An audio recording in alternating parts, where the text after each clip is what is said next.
to the left. Right, start by order from Z93. This is our friend Julie. Hello, Julie. How are you? Thank you. Okay. Hi. Good time and again. This way. This way.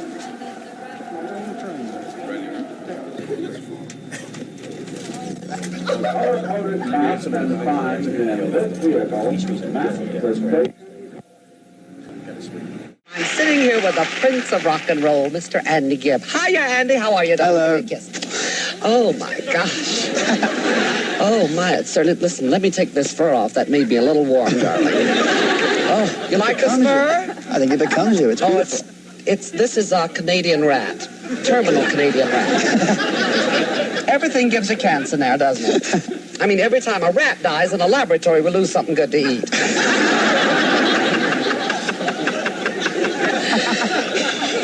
Now, let's get right down to it, darling. Right. The first question I like to ask anyone, especially in show business, well, anywhere, if I'm going to have a date with them or whatever, are you rich? Well, I'll tell you. Yes. I'm well off. Well off. Oh, that's the way I like it. Rich and likes to get well off. God, you are gorgeous, honey. Tell me, with a face like that, are you going to be in the movies? Well, I can ask you the same thing. Oh, well, I think it's over for me. I tried out for a lot of things, but Jean Harlow got all my parts. It's Of course, she had the best parts to begin with. But, of course, I never wanted boobies. It'd just be two more things I'd have to worry about. Now, listen, let's get serious. Okay. I want to know what it's like to reach stardom and puberty at the same time. Well, I mean, like, you know, what's it like to make it before you can make it? What is it like, darling? You did do it at an early age. oh, I did. I still do. I mean, excuse me, Are you madam. bleeping that? I read your bio, and so you were born in England, Right. moved to born in England. Australia very early, Right, and I then lived back to England, and back and Spain too. then to Spain. Right. But I want to talk about, then you moved over to a British Isle, the Isle of Man. The Isle of Man. I never heard of that. Is it very large? It's about 30 miles by 15. And all my brothers were born on the Isle of Man. Long and narrow, just Long like and I like my man. No, it's very, very nice to have started my career and being successful at an early age. But of course, I'm getting older, you know. I'm 22 now, so. Well, you're growing up and you want a little Ladies like yourself. older. A lady like yourself, my own. I fully understand that, Andy. You don't have to explain that to me. Why I date a kid 24. Maud told me the other night, my friend, she says, Madam, you should be ashamed of yourself dating that young kid. It could be, you know, fatal. I said, what the hell, Maud? If he dies, he dies. Oh, well, listen, what kind of women do you chase after, or do they chase after you? I don't really chase that often. I'm really very reclusive. I don't go out that often. I stay in my house a lot. But when I do, I'll go for girls that are quiet and sincere and go for the real me, not Andy Gibb the name, Andy Gibb the person. I know. Well, is there a difference between the girls in Australia and the girls in the United States? They're both very beautiful in both countries. Australia I've heard is that a the girls beautiful in world. Australia feel good all under. Oh, yes. You get all the good lines. Oh, my. You know, in Vegas, I do a lot of Vegas, and I know in Tom Jones' act, the girls throw their panties to him when he's on stage. What do they throw at you? Training bras? No, they throw money, would you believe it? Really? Yes. Now, where do you live, and do you live alone? Well, yes, I live alone with two other guys. And how do you get there? Where? To my house? Yes. Well, I live in Malibu Beach. Malibu. Malibu, yeah. I thought about living on the beach.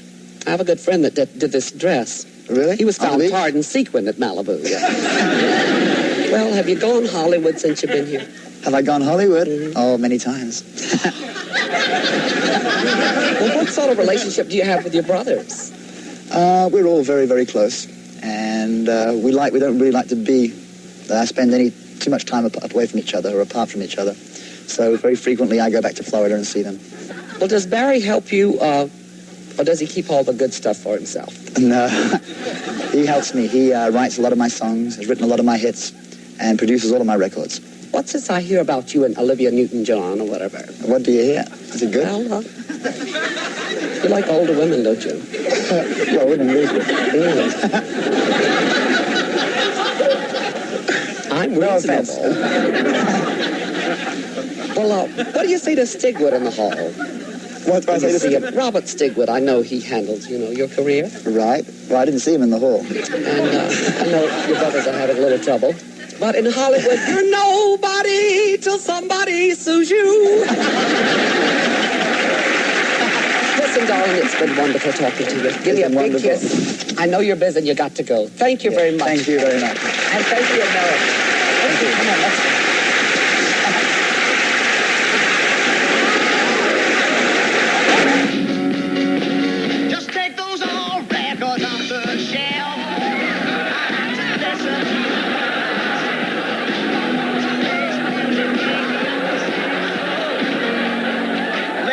My good friend Poppy, and Poppy's friend, the Bobby Veracini.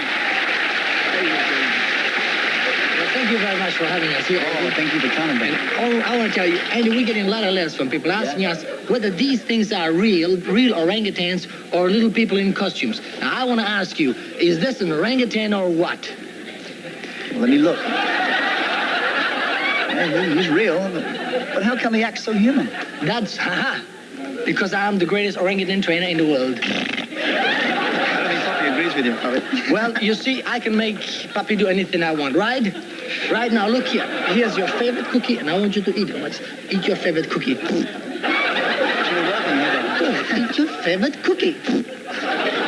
Don't worry, sir. Now it's your favorite cookie. Eat it. Good stuff. Now, but I will show you that this is just an act. Right now, I'm going to show you the real stuff. I'm going to hypnotize this monkey, and he's going to actually go to... Yeah. I don't believe this. But just watch. Okay. First of all, you have to squeeze lips like this, see? Relax. Relax. You got to see, because the brain is nearby. Now, that's true. I don't believe it. Now, it might come very handy for you in case you have one orangutan in your family. I got Okay, now... Here we go now. Watch this. Now, Papi, I'm going to speak some voodoo language, so don't get scared, okay? Do you understand what I'm saying? Okay, good enough. Now, here we go now. Here we go, voodoo language, to relax. You're not relaxing. Come on. What are you doing? Okay, here we go. Okay, here we go. Now, watch this. Abracadabra, simsalabim, ayatollah, Khomeini, 1, 2, 3. Sleep. Deep sleep. This monkey is in a deep trance. You can take him home and he'll do housework. He'll clean out the garage, vacuum the floor, while he'll even do windows. Do windows? Come back here. No way. You're gonna do windows. And his dog Sam are inseparable when Andy's not on the road. So even during rehearsals, Sam's never far from Andy's side. I would wait forever for those lips of wine. Build my world around you, darling, this much. I know I could always be good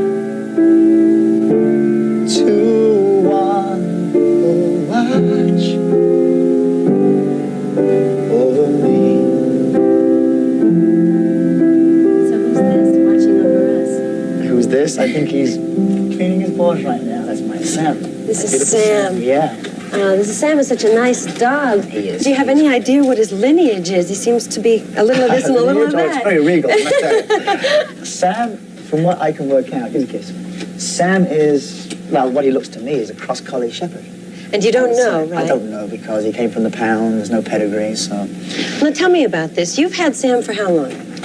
I've had Sam now going on 2 years. And you got him from the pound? Got him from the pound, yeah. And, How did you end up, were you shopping for a dog? Did you go specifically to go buy I'll a dog? I'll tell you how it happened. I came out of an unhappy relationship, and I was just, I just needed a companion, like an animal or something, and I went out to look for a dog at the pound. Because I don't like purebred dogs. I always think they're very arrogant, and I just don't have much time for them. So I went to the pound just to see. I didn't really expect to get anything at all. And I went down there and I saw Sam, which I called him later, and fell in love with him. And I think somebody must have lost him. Someone's going to see this now and claim him, what? So I think somebody lost him because he's been trained and everything. And But he became my best friend. Well, now, how old do you think he is? He's not a 2-year-old. He wasn't a pup when you got him, right? No, well, no, I presume he's about 11 or 12 years old. I think. I really don't know. He's got no teeth. I know that. And he's got that sort of mellow demeanor of an older dog. Yeah, he's a very, very good dog to have in the house because he's just there, and he's never barking or like a nuisance or doing things on the carpet he shouldn't do. Well, he's such a great dog, and I can see why you love him so much. Yeah. But it's kind of rare for people to go and get an older dog. What made you decide to do that? Again, like I said, I really didn't go looking for anything specifically. I just found Sam, and they were going to put him to sleep about 3 days later if I didn't take him. Oh, you're kidding. So I paid my $30 and I took him home. $30? Yeah. But he became, he's one of those dogs. It's like something out of like Lassie or something. He's always by my side. If I go out for a walk, he just stays by my side. He's quiet. He'll jump in the car and go anywhere with you. And he became my best friend. He would know when I was depressed or down or whatever. And he felt a lot of things for me. You said that you got him after a relationship had split up. We all go through the whole myriad of anger and sadness and everything. How did Sam react to that? I don't know. Sam's never been through it. To you going. You ever split up with a girl before, Sam? He's old something. enough. He's been around. I think he has, yes. You hussy. I think he sensed it, because I think animals do sense those things with humans. And if I was just down or depressed or thinking, because I was living alone in my ranch house, he would just come up to me and put his nose under my arm, lift it up, and just look at me and whimper a little bit. And then he would just lay by my feet. He always knew when I was depressed. And, now I'm happy. He doesn't give me the time of day, do you? I know he loves to be here at rehearsal, I guess. He doesn't mind the loud music? No, not at all. Sometimes he comes down. He just, he likes to be around people. And he just likes to lay down in front of the speakers and listen. Well, he seems like a one-man dog. He's very nice to everybody, but he always knows where you are. Yeah, he loves that. Yes, he always sort of, whenever I'm away, as mad as he is when I come back, he sleeps outside my bedroom door. And he won't leave that usually. He just spends most of his time outside the door. Is he sort of protective? No. I think if a burglar came to the house, he'd let them in and show them around. Friendly old guy. Let me show you the candelabras. You think this is good? Come look at the piano. Yeah. Got a few $1,000s over here in the drawer. Well, I want to ask you a personal question. This is about, your relationship with Sam. You said you met him at the breakup of a relationship. That's right. Now, he probably feels that he's very, very important in your life now. I think he does. When you get involved again in another relationship, what's he going to feel like? I don't know. I think, he loves women. So. You like the kids, aren't you? You love your women, yeah. So he's just biding his time. Oh, I think he'd love it. I don't think that would, it certainly wouldn't change my feelings for him.